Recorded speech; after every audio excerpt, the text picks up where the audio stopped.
Good morning. आज आहे लक्ष्मीपूजनाचा दिवस आणि आम्ही बनवणार आहोत. आत्ता सगळ्यात सुरुवातीला आम्ही शेवया बनवल्या होत्या सकाळी सकाळी, दूध आणि शेवया. आणि त्याच्यानंतर आम्ही जस्ट रेडी झालेलो आहे. माझी जस्ट अंघोळ झालेली आहे आणि आता आम्ही नाश्त्यासाठी बनवणार आहोत खिचडी, जी की बनवणार आहे मी.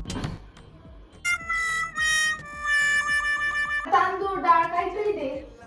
चल चराग तेरे आयो बला झुले लालण जिंदडी दा.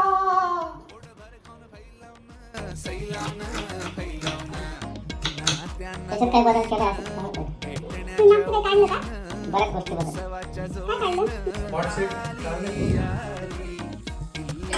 अरे यार मला नाही कपडे, मला दुसरं हे काम मी करते. तिला कपडे वाळू घालायचे चांगली गाडी लागते ना. वाळू घालायचे मशीन मधनं काढून. तरी मस्त की जेवलं की मग चक्कर येत नाही. जेवलं तरी पण चक्कर येऊ शकते.